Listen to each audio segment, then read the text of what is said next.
সিএফসির মুরিদরা, আজকে আমাদের আলোচনার বিষয় হচ্ছে বাংলা সহপাঠ। আজকে বাংলা সহপাঠের সেই ভাইরাল ক্যারেক্টারটি নিয়ে আমরা আলোচনা করব।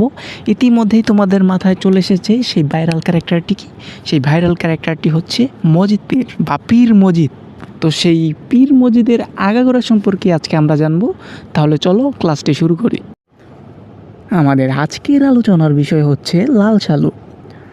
লাল সালু উপন্যাসটি প্রথম প্রকাশিত হয় 1948 সালে এবং এর লেখক হচ্ছেন স্যার সৈয়দ ওয়ালিউল্লাহ এবং এটি প্রথম প্রকাশ করে ঢাকার কমরেড পাবলিশার্স।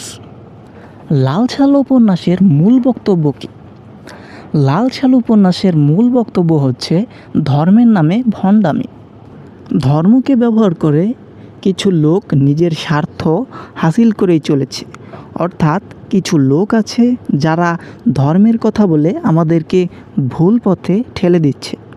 তো যাই হোক, চলো গল্পটি পড়ার মাধ্যমে আমরা এর মূল ঘটনাটা। লাল সালু উপন্যাসের মূল চরিত্র হচ্ছে মজিদ, তাকে পীর মজিদ নামেই সবাই চিনে। তো মজিদ যেখানে জন্মগ্রহণ করে অর্থাৎ তার নিজ গ্রাম, যখন বর্ষাকাল আসতো তখন সেই গ্রাম পানির নিচে তলিয়ে যেত। তখন সেখানকার লোকজন অন্য জায়গায় আশ্রয় নিত। সেই সুবাদে মজিদও তার নিজ গ্রাম ছেড়ে মধুপুর নামক একটি স্থানে চলে আসে, যেই অঞ্চলটি পাহাড়ে ঘেরা। একদিন এক সরকারি কর্মকর্তা শিকারের খোঁজে মধুপুর নামক একটি স্থানে একটি গহীন জঙ্গলে চলে আসে। সে শিকারের কাজে সেখানে চলে আসে। সে চলার পথে হঠাৎ শুনতে পারে যে মিহি কণ্ঠে কে যেন আজান দিচ্ছে। সেই সরকারি কর্মকর্তা দুর্গম অঞ্চলে মিহি কণ্ঠের আজান বা এই মধুর কণ্ঠের আজান শুনে চমকে ওঠে। তারপর সে তার শিকার কার্য ছেড়ে সেই মৌলবী অর্থাৎ মজিদের সঙ্গে সাক্ষাৎ করে। তখন তারা একে অপরকে জিজ্ঞেস করে আপনার বাসা কোথায়, উনি জিজ্ঞেস করে আপনার বাসা কোথায়। তখন মজিদ ওই সরকারি কর্মকর্তাকে একটি মিথ্যা কথা বলে যে সে এখানে খোদাতালার আলোর অভাব ছড়াতে এসেছেন। অর্থাৎ এখানকার লোকের খোদাতালার আলোর অভাব রয়েছে, লোকগুলো অশিক্ষিত কাফের, তাই এদের মধ্যে সে আলো ছড়াতে এসেছে। কিন্তু সত্যি কথাটা সে বলে না যে তার দেশে শস্য নেই বা নিরন্তর টানাটানি, মরার খরা বা বন্যায় তার ঘরবাড়ি ডুবে গিয়েছে ইত্যাদি। তাদের গল্প বলার এক সময় ওই সরকারি কর্মকর্তা অর্থাৎ শিকারী মজিদকে বলে যে মহব্বতপুর গ্রাম নামক একটি গ্রামে তার পূর্বপুরুষের কিছু কবর ছাড়া তার আর কিছুই নেই। তারপর যে যার মতো চলে গেল।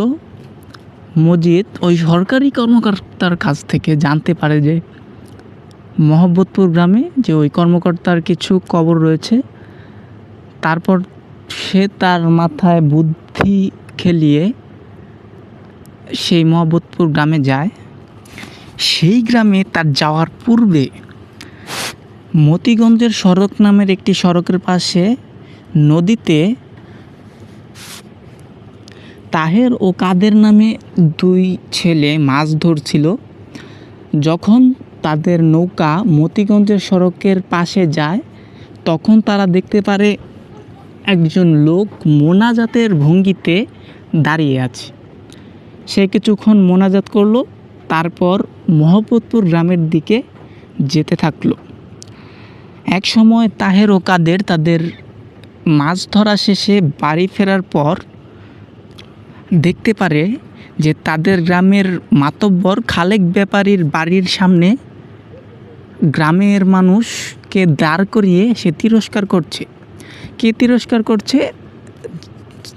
তাহের ও কাদের যখন মতিগঞ্জ সড়কে একজনকে মোনাজাতের ভঙ্গিতে দাঁড়িয়ে থাকতে দেখেছিল, সে তাদের গ্রামের মাতব্বর খালেক ব্যাপারীর বাড়ির সামনে গ্রামের সকল মানুষকে তিরস্কার করছে। তখন মজিদ বলে আপনারা জাহেল, বেআলেম, আনপড়া, মোদাচ্ছের পীরের মাজারকে আপনারা এমন কি করে ফেলে রাখছেন? তারপর গ্রামের মানুষ তো অবাক, মোদাচ্ছের পীর আবার কে, কোথা থেকে আসলো, জীবনে তো কোনো সময় নামই শুনি নাই। পরে মজিদ বলে মোদাচ্ছের পীর নাকি তাকে স্বপ্নে দেখা দিয়েছে। স্বপ্নে দেখা দেওয়ার পর তাকে নাকি হুকুম করেছে যে তার যে মাজার বা কবর আছে তার তদারকির জন্য তাকে স্বপ্নে দেখা দেয়। তার তিরস্কার ও স্বপ্নের বিবরণ শুনে গ্রামের মানুষ ভয়ে এবং শ্রদ্ধায় এমন হয় যে তাকে সবাই মান্য করতে শুরু করলো। তারপর গ্রামের প্রান্তের বাঁশঝাড় সংলগ্ন কবরটি দ্রুত পরিষ্কার করলো। তারপর ঝালরওয়ালা লাল সুলোতে ঢেকে দেওয়া হয় সেই কবর। তারপর থেকে পিছু ফেরার আকাশ থাকে না, কবরটি অচিরেই মাজারে পরিণত হয়। এরপর থেকে সেখানে একটি মসজিদ স্থাপন হয়। সেখান থেকে মসজিদের ভালোই আয় রোজগার শুরু হয়, তার একটি বাড়িও হয়ে যায়। সেখানে গ্রামের লোকেরা রোজ টাকা পয়সা দান করতেন, মোমবাতি আগরবাতি এগুলো জ্বালিয়ে দিতেন। সেখান থেকে মসজিদের ভালোই আয় হতো। এক পর্যায়ে সেই কবরটি মসজিদের একমাত্র শক্তির উৎসে পরিণত হয়। তাছাড়া মোদাচ্ছের যে কথাটি সে ব্যবহার করেছে, সেই মোদাচ্ছের কথাটি কিন্তু সে খুবই ভেবেচিন্তে বের করেছে, যার অর্থ হচ্ছে নাম না জানা। সেই মাজার থেকে মসজিদের খুবই ভালো রোজগার হয়। এক পর্যায়ে সে তার বাড়ি সয় সম্পত্তির মালিকও হয়ে যায়। পরে একদিন গ্রামের এক বিধবা মহিলা যার নাম রহিমা, তার উপর মজিদ ক্রাশ খায়। ক্রাশ খাওয়ার পর সে রহিমাকে বিয়ে করে। রহিমা দেখতে শুনতে খুবই বলিষ্ঠ ছিল, কিন্তু মনে মনে সে খুবই ভীতু প্রকৃতির লোক ছিল। স্বামী যা বলে রহিমা তাই মনে প্রাণে বিশ্বাস করে এবং সেই অনুযায়ী কাজ করে। তাছাড়া রহিমা বিশ্বাস করত যে পীর মজিদ বা তার স্বামীর এক